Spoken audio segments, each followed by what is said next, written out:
Assalamualaikum warahmatullahi wabarakatuh semuanya.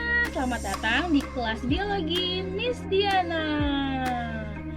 Semoga hari ini kalian semua dalam keadaan sehat walafiat ya, dan masih semangat untuk terus mengikuti pembelajaran di kelas biologi ini.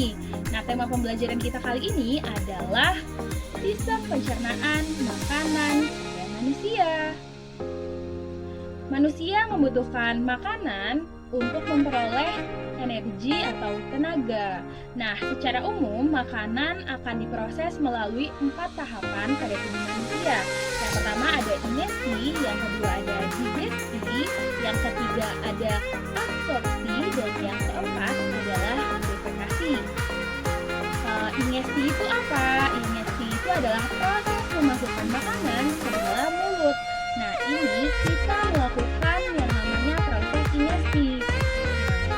Jadi proses memasukkan makanan ke dalam mulut. Ketika makanan sudah berada di dalam mulut, maka dimulai proses pencernaan makanan. Ada yang tahu apa itu proses pencernaan makanan? Boleh angkat tangannya.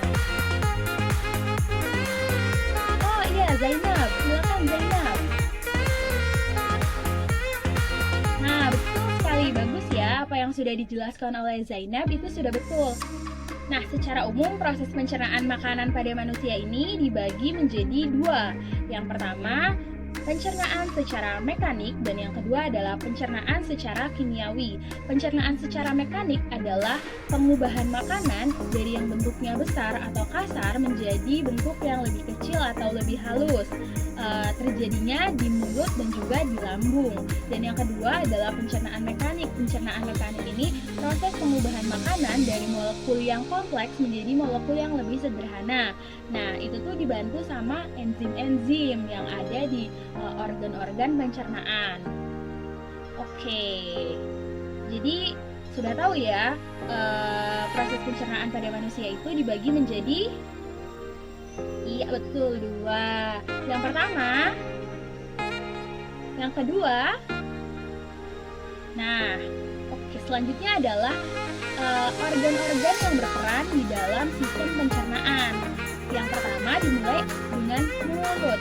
Di dalam mulut itu terdapat gigi, lidah, dan juga kelenjar ludah.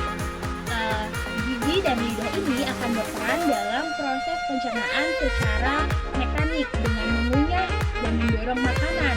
Sementara kelenjar ludah ini akan berperan dalam proses pencernaan makanan secara kimiawi, di mana dia akan mengeluarkan enzim yang bernama amilase. Nah, setelah dari mulut, makanan akan menuju ke kerongkongan. Di dalam kerongkongan ini terdapat gerak yang dinamakan dengan gerak peristaltik, di mana gerakan tersebut akan mendorong makanan dari mulut menuju ke lambung. Nah, setelah di lambung itu akan terjadi 2 proses pencernaan juga.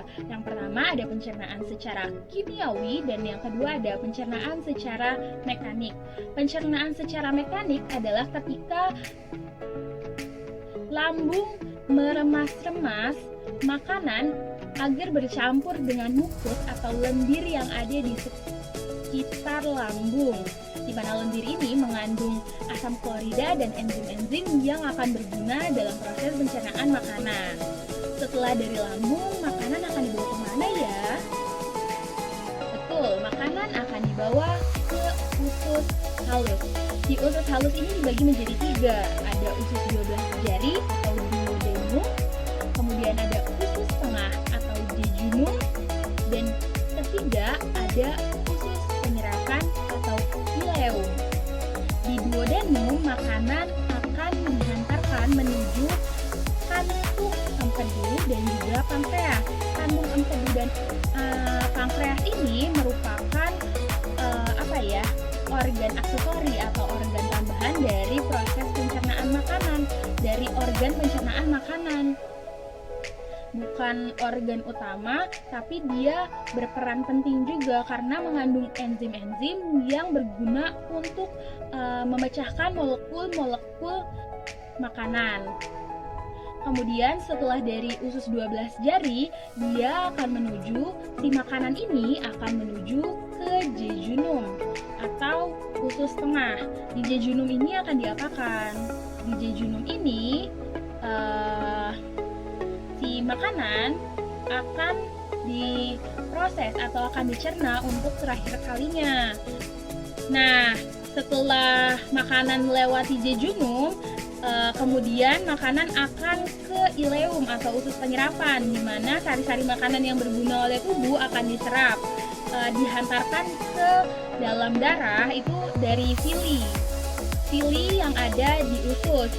Nah, dari darah makanan ini akan dihantarkan ke hati, di mana dari hati akan ke seluruh tubuh. Nah, hati ini juga merupakan organ aksesori atau organ tambahan dalam proses pencernaan makanan. Kan tadi makanan yang menyerap sari-sari makanan yang berguna untuk tubuh.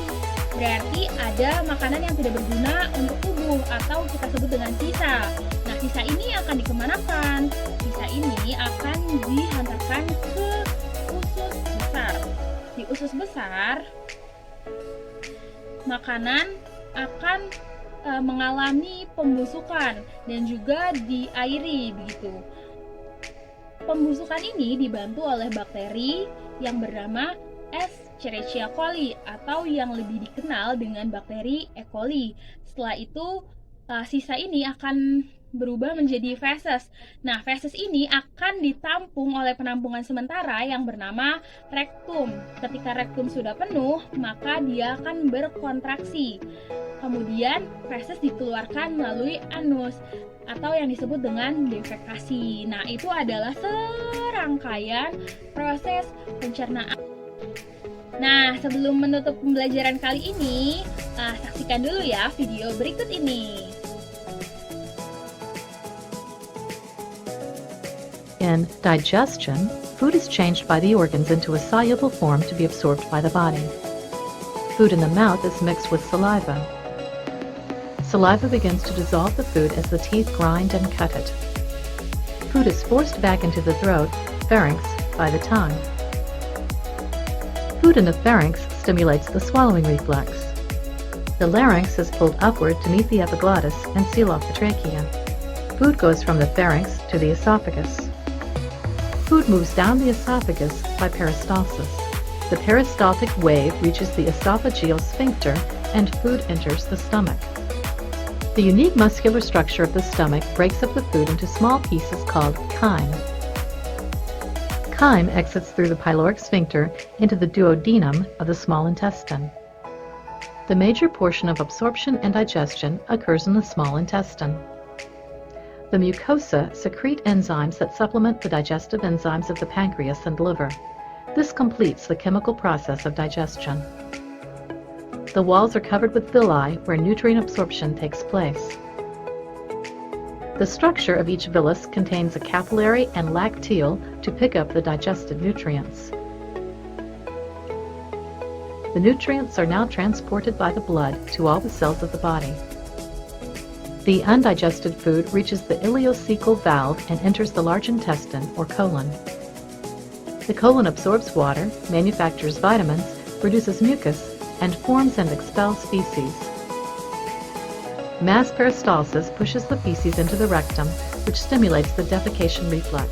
Oke, karena jam pembelajaran sudah selesai, jadi mari kita akhiri hari ini dengan membaca hamdalah bersama-sama.